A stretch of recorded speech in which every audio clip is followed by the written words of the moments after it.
समर्थ कृणालांना दुपारचा आराम म्हणून कधी मिळालाच नाही.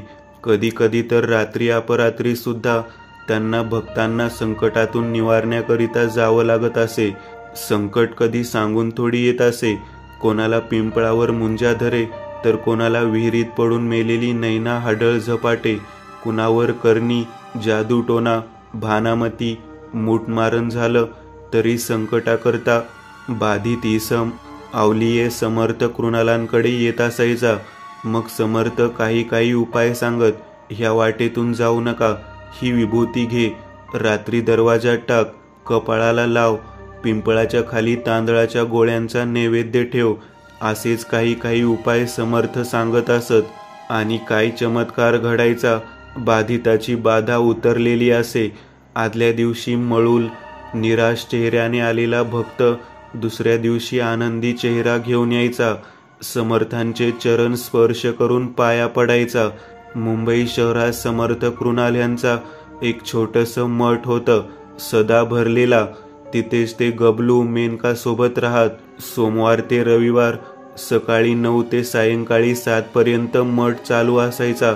एवढ्या वेळेत मोठ्या संख्येने संकट ओढावलेले संकटकर्ते येत व आपलं दुःख समर्थांना सांगत असत. मठाच्या भल्या मोठ्या हॉलमध्ये असा एकही दिवस नसायचा की तिथे माणसे बसलेली नसतील. आजचा वार रविवार होता. सकाळपासून मठात तुडुंब गर्दी उसळली होती.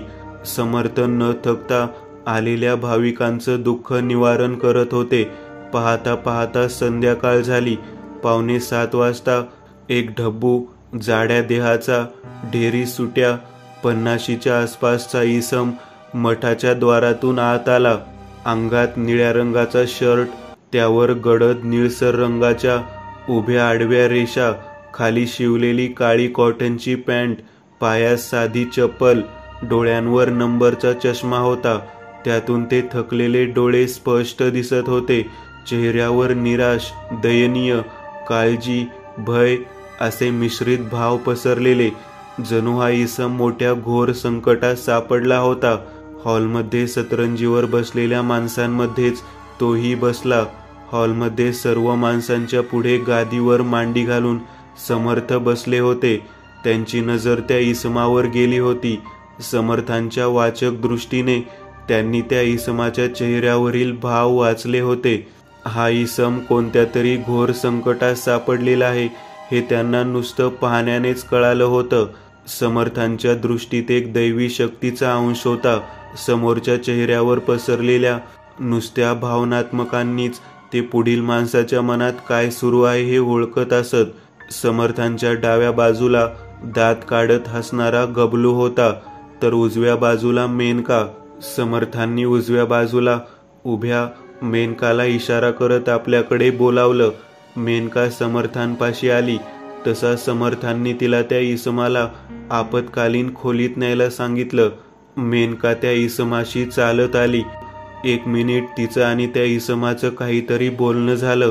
तो इसम जमिनीवरून उठला व हॉलच्या उघड्या दरवाजातून मेनका मागे बाहेर निघून गेला. जरा 15 मिनिटांनी मठ बंद व्हायची वेळ झाली तसे सर्व भाविक निघून गेले. काही वेळानंतर ती एक प्रशस्त खोली होती. चारही दिशेला भिंतीवर महागड्या फरशी बसवल्या होत्या. हॉलमध्ये भिंतीवर एक मोठी स्मार्ट टीव्ही होती. सोफा, टीपॉय, खुर्च्या, भिंतीवर एक थंड हवा देणारी एसी लावली होती. तिचा थंडगार वारा खोलीत फिरत होता. छताला एक भलं मोठं झुंबर टांगलं होतं. त्याचा लखलखता झगमगता प्रकाश सारी खोली उजळून गेला. खोलीतल्या त्या सोफ्यावर समर्थ बसले होते. बाजूच्या खुर्चीवर तो इसम बसलेला. चेहऱ्यावर तेच ते अस्वस्थ, निराश, भीतिमय भाव पसरले होते. दोन्ही हातांचा चाळा सुरू होता. तुमचं नाव काय? समर्थ प्रेमळ स्वरात म्हणाले. त्यावर त्या इसमांनी आपली ओळख सांगितली. त्यांचं नाव चंद्रकांत लेमाय. मूळचे अंबरनाथ शहरातील एक गावातील रहिवासी होते. अंबरनाथमध्ये त्यांचा चहाचा स्टॉल होता. धंदा चांगला होत होता. घरात कसलीच अडचण नव्हती. परंतु या इसमांकडून अनावधानाने गोष्ट घडली होती. त्या अनावधानाने एक संकट त्यांच्या मित्रावर ओढावलं होतं. तीच गोष्ट चंद्रकांतराव सांगू लागले. माझा एक सदानंद नामक जवळचा मित्र आहे. सदा व्यवसायाने स्टेशनरी शॉप चालवतो, तर माझं चहाच्या स्टॉलचं दुकान आहे. आमच्या दोघांची दुकान एकाच बाजारात असून थोडी लांब पण जवळच आहेत. आम्ही दोघेही एकाच गावात राहतो. दुकान बंद करायची वेळ एक असल्याने शेवटी संध्याकाळ झाली की एकत्रच घरी जायलाही निघतो. तर झालं असं, आकाशात निळसर आकाशगंगा अवतरली होती. आज पौर्णिमेची रात्र झालेली. चांदणे स्फटिकासारखे चमकत होते. कावळे आकाशातून उडत काव काव करत घर गाठू लागले होते. त्यांचा अभद्र आवाज जणू कसल्या तरी संकटाची चाहूल लावून देत होता. मी दुकान बंद करून सदाच्या दुकानावर आलो, तर सदा त्याचं दुकानच बंद करत होता. आज सदाने घरी जाताना मटण घेऊन जायचं ठरवलं होतं, कारण आज त्याच्या घरी पाहुणे आले होते. बाजारातल्याच ओळखीच्या हाकीम चाच्याच्या मटणाच्या दुकानावरून हलाल मटण विकत घेऊन आम्ही रस्त्याला लागलो. सदाच्या हातात धरलेली काळ्या रंगाची प्लास्टिकची पिशवी येणाऱ्या जाणाऱ्या लोकांना दिसत होती. तसं लोक पिशवीकडे पाहून मन घालत जिभल्या चाटत होते. आम्ही दोघेही हाम रस्त्यावरून चालत जात होतो. रस्त्याच्या दोन्ही बाजूला दोन्हीतर्फे विविध प्रकारची दुकाने लागत होती. येणाऱ्या जाणाऱ्यांना आकर्षित करण्याकरिता रंगेबिरंगी लाईट्सने इलेक्ट्रॉनिक दुकानं सजली होती. एका नव्या नवेली नवरीसारखं शृंगार करून ती दुकान सजून बसली होती. आजूबाजूला रस्त्यावरून जाणाऱ्या वाटसरूंना जणू ती दुकान आपल्या सौंदर्याची मोहिनी घालून संमोहित करून आपल्याकडे बोलावतच होती. दिग्या, मटका सटक्याचा हंगाम कधी आहे रे? सदाने चालता चालताच मला प्रश्न केला. मला आणि सध्याला मटक्याचं फार वेड आहे. हो, आजपासून 4 दिवसानंतर. मी म्हटलं, वा वा, हे भारी झालं बघ. लय दिवस झालं मटका नाही खेळला. सदाने चालता चालता सहज नजर उजव्या बाजूला टाकली. तसं त्यांना दिसलं, रस्त्यावर एक सुरकुतलेल्या चेहऱ्याची, काळ्या रंगाची एक चेटकी दिसणारी म्हातारी गोल टोपली घेऊन बसली आहे. टोपलीत मातीच्या लहान मुलांना खेळवायच्या रंग दिलेल्या लहानसर बाहुल्या आहेत. तिच्या बिचारीचा आज धंदा कमीच झाल्यासारखा वाटत होता, कारण तिच्या सुरकुतलेल्या चेहऱ्यावर दुःखी भाव झळकत होते. सध्याला तिची कीव आली. थांब चंद्र्या. विलासरावांनी दिगंबररावांना नजरेने इशारा करत पुढे पाहायला लावलं. काय झालं रे? मी त्याला न समजून विचारलं. अरे, त्या बिचाऱ्या म्हातारीचा धंदा नाही झाला वाटतं. बघ ना कशी बसली बिचारी. सदा म्हणाले. दोघांनाही तिची कीव आली. तसे दोघेही तिच्या जवळ पोहोचले. काय ग म्हातारे, एक मूर्ती कितीला दिली? सदाने विचारले. त्यांच्या वाक्यावर त्या म्हातारीच्या चेहऱ्यावर एक खुनशी छन्नी हसू पसरले. डोळ्यांतली बाहुले चकाकली. तिच्या सुरकुतलेल्या चेहऱ्यावर हळूच एक क्रूर हास्य फुटलं. असो, पुढे. एक मूर्ती 10 रुपये पोरा, ती म्हातारी तिच्या खोल खर्जातल्या भसाड्या आवाजात म्हणाली. सदाने 2 20 रुपयांच्या मूर्त्या घेतल्या व 50 रुपये म्हातारीला दिले व 30 रुपये तुलाच ठेव म्हटलं. सदाने 2 मूर्त्या हाती घेतल्या.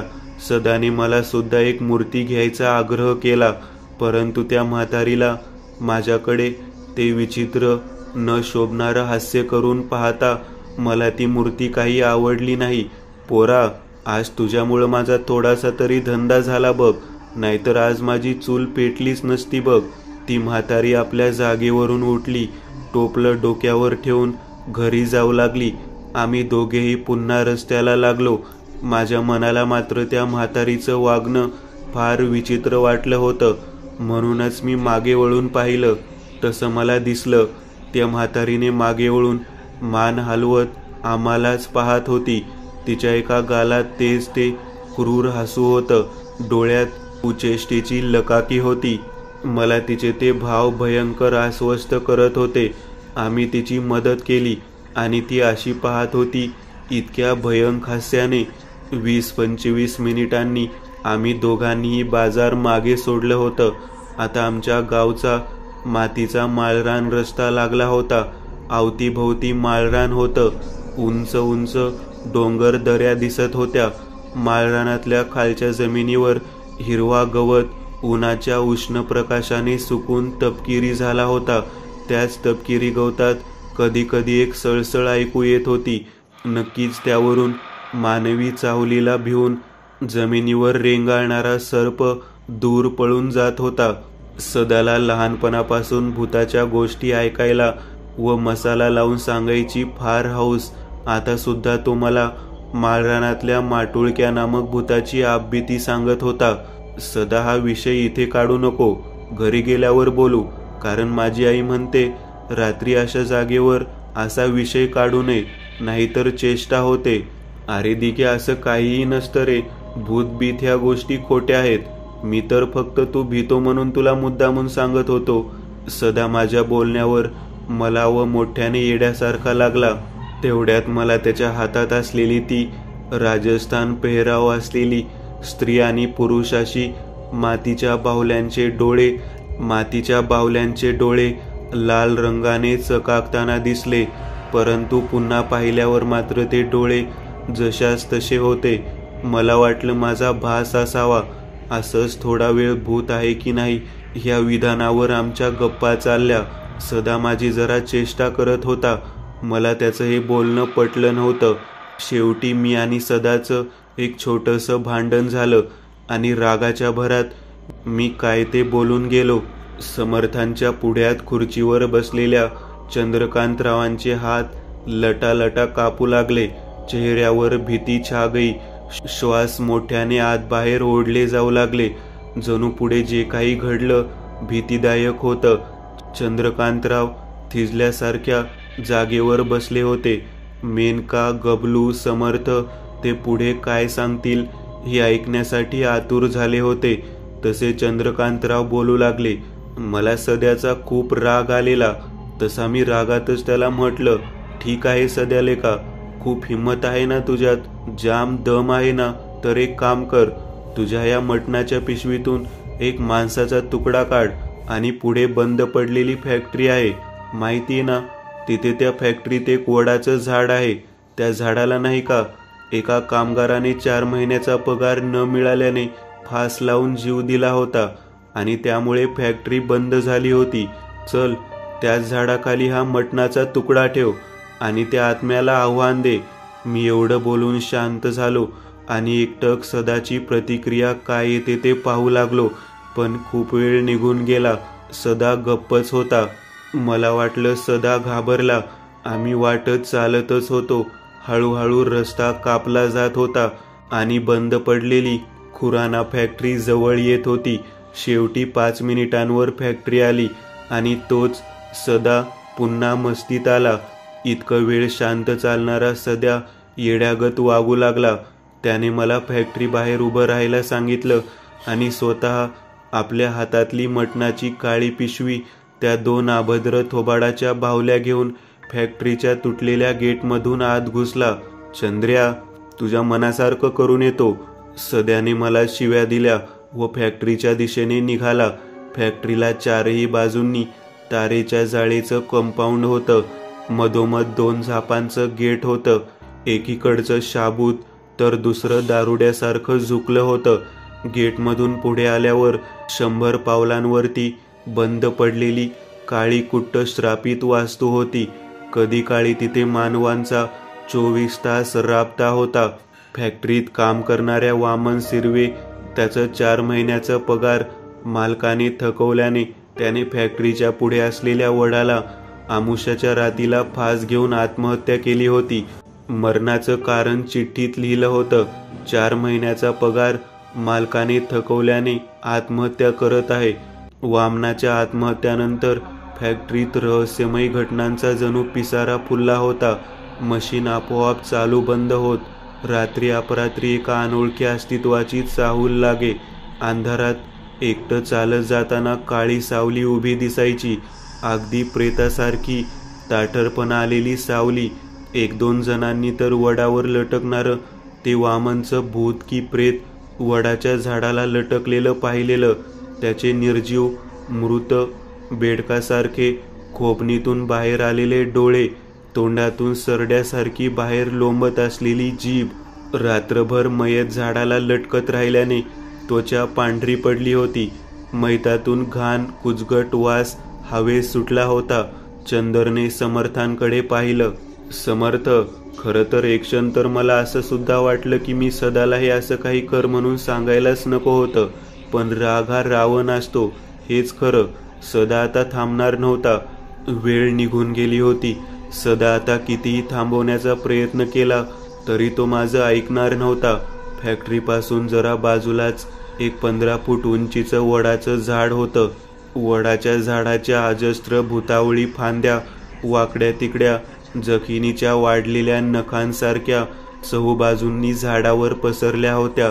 वडाच्या पानांनी चंद्राचा दुधाळ पांढरा प्रकाश आपल्या आत शोषून घेतला होता. वडाची काळी सावली जमिनीवर पसरली होती.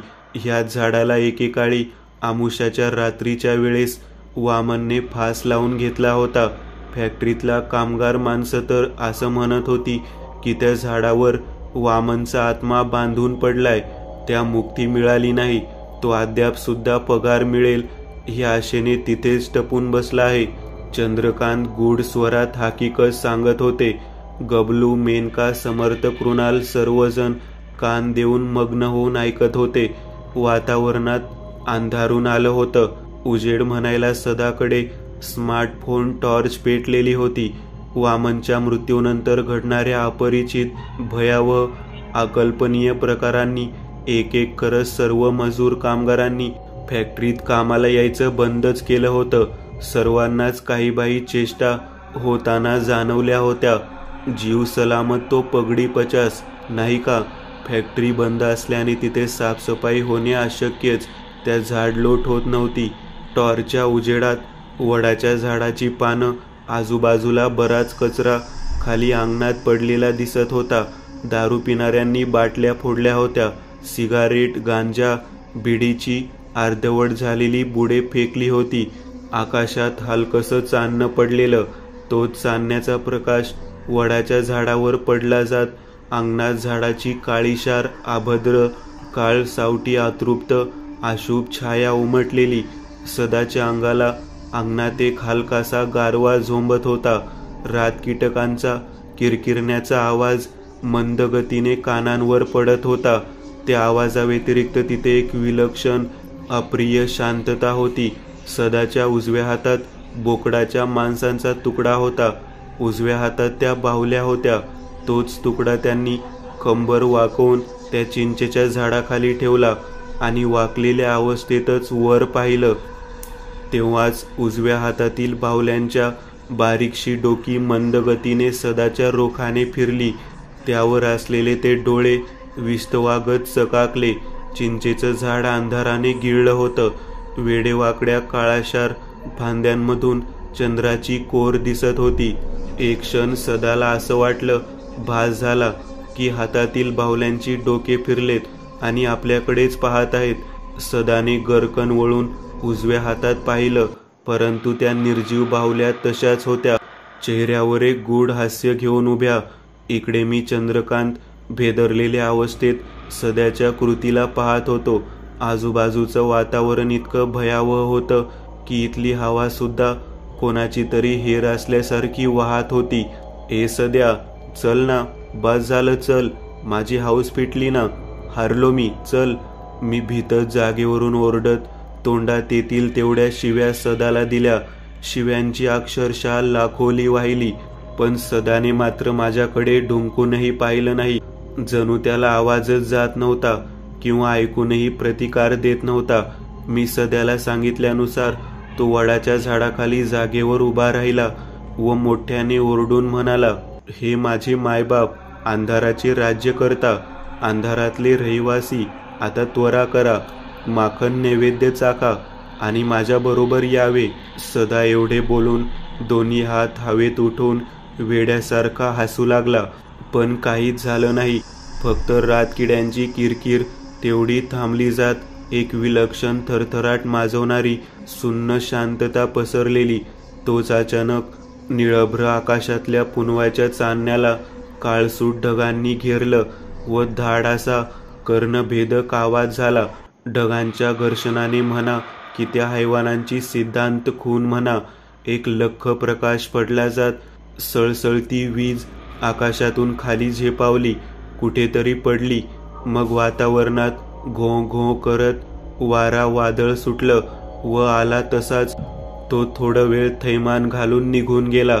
ह्या घडलेल्या घटनेने सदा जरी घाबरला नसला तरी माझी मात्र भयंकर भीतीने गर्भगळीत अवस्था झाली होती. मनाला कुठेतरी धोका घडला आहे. आपल्या हातून निसर्गाचे नियम मोडून टाकले गेले आहेत असं मन सांगत होतं. काही वेळाने आम्ही दोघेही पुन्हा घराच्या वाटेला लागलो. तेव्हा मला सदाच्या हातातील त्या बाहुल्यांमध्ये एक आघोरी बदल झालेलं जाणवलं. जणू त्या निर्जीव बाहुल्यांमध्ये एक आघोरी चेतना शिरली होती. चंद्रकांतने समर्थांकडे पाहिलं. चंद्रकांतचा चेहरा जरासा ओढला ताणला गेला होता. भयाची एक रसरसती ठिणगी अंगात शिरली होती. खोलीमधल्या एसीतल्या थंडीतही चंद्रकांत यांना दरदरून घाम फुटला होता. खोलीत एक गडद शांतता पसरली होती. त्या शांततेत फक्त चंद्रकांतरावांचा तो अनुभवाचा आवाज घुमत होता. चंद्रकांतराव पुढे सांगू लागले. त्या दिवसानंतर पुढच्या आठवडाभर सदाला विचित्र भास आभासी खेळांनी झपाटून टाकलं. त्या मध्यरात्री काही विचित्र स्वप्ने पडत होती. झोपेतून दचकून जाग येत होती. सतत दोन्ही खांद्यांवर भार असल्यासारखं अंग दुखत होते. असं वाटत होतं की अंगाखांद्यावर कसला तरी ओझा आहे. रात्री 1:30 वाजेच्या समयी छातीवर कोणीतरी बसल्याची जाणीव होई. एक दोनदा उठून पाहिल्यावर छातीवर त्या 2 बाहुल्या पडलेल्या दिसायच्या. बेडवर एका कुशीवर झोपले असताना सतत मागे कोणीतरी उभं राहून आपल्याकडे एकटक पाहतंय असं मनाला वाटायचं. पण मागे वळून पाहिल्यावर रिकामी जागा नजरेस पडायची. रात्री अपरात्री 4-5 वेळा त्याने आपल्या खोलीत स्त्री पुरुष असा 2 आवाजातील हलक्या स्वरातल्या कुजबुजण्याचा तर कधी हसण्याचा आवाजही ऐकला होता. चंद्रकांतने समर्थ गबलू मेनकाकडे पाहिलं. पुढे बोलू लागले. एके दिवशी सदा मटका खेळायला म्हणून हनुमान गल्लीत गेला होता. हनुमान गल्लीतला मटका सटका संध्याकाळी 7 ते 12 वाजेपर्यंत चालू असायचा. मटक्याच्या मालकाने पोलीस हप्त्यावर काबूत ठेवले होते म्हणूनच रेड वगैरेचा काही प्रॉब्लेम नव्हता. त्या दिवशी सदा रात्री 12 वाजेपर्यंत सदा मटका खेळत होता. मग 12:15 वाजता तो घरी परत यायला निघाला. आकाशात चंद्राची कोर उगवली होती. चंद्राचा निळसर जांभळा प्रकाश चहूदिशेंना पसरला होता. त्या निळसर प्रकाशात आजूबाजूला असलेली झाडे गडद काळीशार दिसत होती आणि समोरची मातीची ती सरळ गेलेली पायवाट काळोखात बुडली होती. हातातल्या बॅटरीच्या पिवळसर गोल प्रकाशबिंदू अंधाराच्या काळ्या पडद्याला चिरून सदाला समोरची वाट दाखवण्याचं काम बजावत होता. थंडीचा महिना असल्याने मध्यरात्रीच पांढरट मंद धुकं अवतीभवती पसरलं होतं. त्याच धुक्यातून चालत जाताना थंडी अंगाला चिटकली जात एक तीव्र सनक हाडमासात घुसत होती व थंडीच्या स्पर्शाने सर्व शरीर शहारून उठत होतं. सदाच्या पायात असलेल्या पॅरागॉन चपलीचा चटचट आणि रातकिड्यांचा किरकिर असा मिश्रित आवाज त्याच्या स्वतःच्या कानांवरच पडत होता. सदा बॅटरीच्या पिवळसर उजेडात वाट कापत निघालेला. तोच अचानक त्याच्या मागून कोणीतरी वेगाने धावत गेलं. जमिनीवर धावतानाचा धपधप असा पावलांचा आवाज कानावर पडला. तसे सदाने गरकन वळून मागे पाहिलं. हातातल्या बॅटरीचा पिवळा प्रकाश मागे मारला, पण बॅटरीच्या उजेडात मागे धुक्यांव्यतिरिक्त कोणीही दिसलं नव्हतं. भास झाला समजून सदा पुन्हा चालू लागला. सुरक्षा खातर त्याने रस्त्या बाजूची एक झाडाची जमिनीवर तुटून पडलेली जाडजूड फांदी हातात घेतली. सदाला चालताना असा भास होत होता की आपल्या शरीरापासून 2 पावले मागेच कोणीतरी मरकट चाळे करत चालत आहे. दबक्या पावलाने आपला पाठलाग करत मागे मागे येत आहे. सदाच्या कपाळावर जरासे घामाचे द्रवबिंदू साचले गेले. नाकपुड्या फुगवून फुगवून तो श्वास आत ओढू लागला, कारण मागे जे कोणी होतं त्याची भयंकर अजस्त्र उंच सावली सदाच्या पुढ्यात पडली होती. उंच ताटलेलं शरीर, अंगात फुलबाह्यांचा सदरा, खाली फुगीर विजार, डोक्यावर राजस्थानी फेटा होता आणि दोन्ही हातांच्या 10ही बोटांची नख 5 इंचांनी वाढलेली होती. सदाच्या मनात भयाने भलते सलते विचार येऊ लागले. कोणी चोर असेल तर, किंवा भूत असेल तर आपण एकटे त्याला मारू, रोखू तरी शकू का? सदाला चाहूल लागत होती. मागे चोर नाही, भलतंच काहीतरी आहे. एक वेळ चोर पैसे घेऊन सोडेल, पण त्यांच्या मागावर जे काही आहे ते जीव घेतल्याशिवाय बिलकुल सोडणार नव्हतं. हातातलं जाडजूड लाकूड गच्च पकडून सदाने गरकन मागे वळत मागे जे कोणी होतं त्याच्या अंगावर मारत ती फिरवली, परंतु त्या लाकडाचा फटका कोणालाही बसला नाही, कारण मागे कोणीही नव्हतं. दुसऱ्या हातातल्या बॅटरीचा पिवळसर प्रकाश थोडं दूर एका झाडाच्या खोडावर पडला होता आणि त्याच क्षणाला त्या खोडाजवळ उभं असलेलं ते पिठासारखं काटकुळं ध्यान वेगाने झाडाच्या मागे लपलं होतं. सदाला वाटलं झाडापल्ल्यात लपलेला तो इसम चोर आहे. तसं त्यांनी जोरात हाक दिली, ए कोण आहे तिथं, बाहेर ये. सदाच्या वाक्यावर एक हलकासा घोगरा हसण्याचा आवाज आला. तो आवाज ऐकून विलासरावांना जराशी भीतीच वाटली, कारण तो सामान्य मानवी आवाज मुळीच वाटत नव्हता. त्यात घोगऱ्या स्वराचा ताल होता, त्यात कुटील भाव होते, एक वाईट जहरी स्पर्श होता. सदा. झाडामागून सदाचं नाव घेतल्याचा आवाज आला. सदाच्या हातातल्या बॅटरीचा पिवळा प्रकाश झाडाच्या खोडावरच मारलेला होता आणि त्याच पिवळसर उजेडात झाडाच्या खोडामागून पिठासारखा एक प्रेताळ म्हातारीचा चेहरा हळूच बाहेर आला. पूर्णतः चेहऱ्यावरचं रक्त शोषलं गेलं होतं. डोक्यावर मुंज केलेलं टक्कल होतं. डोळ्यांची बुबळे पिवळे जर्द काजव्यासारखी चमकत होती आणि त्या दोन्ही डोळ्यात 2 मिरी एवढे काळसर टिपके होते. काळेशार ओठ फाकवत, जबडा विचकून दात दाखवत ती चेटकी म्हातारी सदाकडे पाहून हसत होती. हे असलं ध्यान पाहून सदाची बुद्धीच काम करायची बंद झाली. हातातली काठी केव्हाच गळून खाली पडली.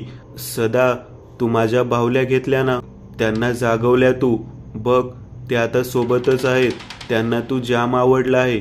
सदा आता ह्या आमुषाला ती मला त्यांच्यासोबत घेऊन जाणार आहेत आणि मग त्या बाहुल्या तुला त्यांच्यासारख्या बनवतील. असं म्हणतच ते ध्यान हळूहळू तुरू तुरू धावत सदाच्या दिशेने येऊ लागलं. सदा भीतीपोटी हळूहळू मागे मागे सरकू लागले. भीतीने त्यांच्या तळपायाखालची जमीन सरकली होती. समोरचं दृश्यच इतकं भयंकर होतं की मर्दानगी दाखवणाऱ्या सदा भीतीने कोंबडा, कासव, कुत्रा, बैल सर्व होऊन गेलं होतं. ए म्हातारे, मला सोड, वाटलंच तर मी तुला पैसे देतो. सदा भीत भीत बोलला. पैसे? पैसे नको, तू सोबत पाहिजे मला. ती चेटकी म्हातारी सदाच्या दिशेने पुढे पुढे येऊ लागली. मानवाला मृत्यूची भीती वाटली किंवा स्वतःवर कठीण प्रसंग ओढावला तर त्याच्या हालचालींना अमानवीय वेग येतो. सदा ऊर फोटोस्तवर धावत सुटला. मरणाच्या भीतीने पायांना फ्लॅश सुपरहिरी वेग आलं होतं. 10-12 मिनिटातच त्याने गावची वेस ओलांडली. वेस ओलांडतात मागून तो मोठा आवाज सदा ऐकला होता. वाचलास रे, वाचलास. पण घरातल्या त्या बावल्यांपासून कोण वाचेल तुला? शेवटी कसा तरी सदा त्याच्या घरी पोहोचला. धाड धाड करत त्यांनी दार ठोठावलं. त्यांच्या पत्नी निरीनी दार उघडलं आणि दार उघडताच सदा झटकन आत घुसला. त्याचं घामेजलेलं शरीर, फुललेला श्वास पाहून निराला त्याची खूपच काळजी वाटली. तसं त्यांनी काय झालं हे विचारलं सुद्धा, पण सदा बोलण्याच्या मनस्थितीत नव्हते. दुसऱ्या दिवशी विलासराव अंथरुणाला खिळले होते. त्यांना सडसडून ताप भरला होता. कालचे कपडे सुद्धा अंगावर जसेच्या तसे होते. चंद्रकांतरावांनी समर्थांकडे पाहिलं. शेवटी दुसऱ्या दिवशी मी सदाच्या घरी गेलो तेव्हा सदाची अवस्था पाहून मला लागलीच कळून चुकलं की काय झालं आहे ते. तरी सुद्धा मी सदाला विचारलंच की काय झालं आहे तुला असं अचानक? काल रात्रीपर्यंत तर एकदम ठीक होतास, शेवटी विलासरावांनी 4-5 दिवसा अगोदर फॅक्टरीपासून ते रात्री अपरात्री पडणारी स्वप्न, विचित्र असे होणारे भास आणि काल रात्री घडलेला तो भयंकर प्रसंग मला सांगितला. समर्थ, चंद्रकांतरावांनी मदतमय स्वरात बोलायला सुरुवात केला. सदा खूपच घाबरला आहे. घरातून बाहेर निघायला तयारच नाही. मनात भीती भरली आहे त्याच्या. नाहीतर मी त्याला इथेच आणणार होतो. कृपया आमची मदत करा. समर्थ, माझ्या चुकीमुळे माझा मित्र अडचणीत सापडला आहे, चंद्रकांत दयनीय स्वरात म्हटले. चंद्रकांतना अजून काहीही सांगायचं नव्हतं. समर्थांचं सर्व काही ऐकून झालं होतं. तसे समर्थ म्हटले, अनावधानाने घडलेली चुकी ईश्वर पदरात घेतो. मग आम्ही तर फक्त नाम मात्र. जशी श्रीची इच्छा. चला सदाह्यांचं घर दाखवा. समर्थ म्हणाले. इतकं उशीर दयनीय निराश भाव चेहऱ्यावर घेऊन बसलेले चंद्रकांत समर्थांच्या या वाक्यावर फार खुश झाले.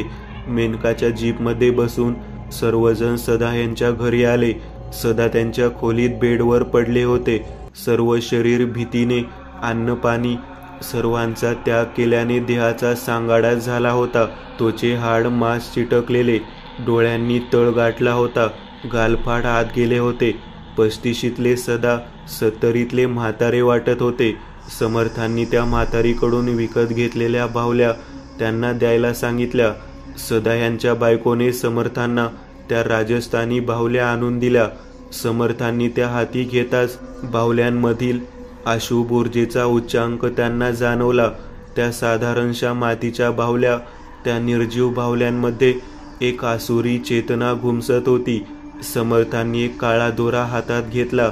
मग एक काळ्या रंगाची तावीज सदा यांना गळ्यात घालायला दिली. सदा यांनी ती लागलीच गळ्यात घातली. मेनका, सदांच्या टाळू ते पायापर्यंत नारळ उतरव, समर्थ म्हटले. मेनकाने सदाच्या अंगावरून 2 डोळ्यांचा नारळ उतरवला. मग तोच नारळ मेनकाने फरशीवर आपटत फोडला. नारळातून पाणी निघण्याऐवजी तो फुटताच आतून काळशार चिपचिपीत द्रव बाहेर पडलं. ज्या घाणेरड्या द्रवातून पामलेला ओकारीयुक्त दुर्गंध बाहेर पडत खोलीभर पसरला होता. नारळाने सदा यांच्या अंगातून वाईट शक्तीची तंतू ऊर्जा खेचली आहे. म्हणूनच हा नारळ आणि पाणी नासला आहे, समर्थ स्पष्टीकरण देत म्हटले. समर्थांनी त्या दोन्ही बाहुल्यांना काळ्या दोऱ्यांनी बांधलं व बाहुल्यांचे हातपाय तोडून टाकले. तसा त्याच वेळेस त्या बाहुल्यांमधून ओरडण्याचे, विवळण्याचे, रडण्याचे, शिव्या श्रापाचे आवाज येऊ लागले. मध्येच दया याचनेची विनवणी केली जात होती. परंतु समर्थांनी त्या बाहुल्यांचे बारीक बारीक तुकडे करून एका पिशवीत भरले. ती पिशवी गबलूकडे सोपवली, जी गबलूने घाबरतच हाती घेतली. घाबरू नका, संकट इतकंही मोठं नव्हतं. फक्त एक लक्षात ठेवा, रात्रीच्या वेळेस कधीही मातीची खेळणी विकत घेऊ नका, कारण रात्रीची वेळ सैतानाची असते, समर्थ म्हणाले. त्यावर सदाने फक्त होकारार्थी मान हलवली. समर्थांनी सदा यांना अजून काही बाई उपचारार्थ दिले की महिनाभर घरातच राहा. गावची वेस ओलांडून महिनाभर कुठेच बाहेर जाऊ नका. समर्थांनी अशी सक्त कडक ताकीद दिली. सदा यांनी कठोरतेने समर्थांचे बोलणे मान्य केले. महिनाभर ते घरीच होते. गावाची वेस ओलांडून ते कुठेच गेले नव्हते. आणि अशा पद्धतीने महिन्याभरानंतर सदा ते सुखरूप सुटले होते. आणि या जगात भूत पिशाच अस्तित्वात आहेत यांवर त्यांचा विश्वास बसला होता. चंद्रकांत यांच्या डोक्यावरचं ओझं समर्थांनी हलकं केलं होतं. चंद्रकांत हे समर्थांचे कायम ऋणी राहणार होते. तर मित्र हो, अशा तऱ्हेने समर्थांच्या सत्याचा विजय झाला.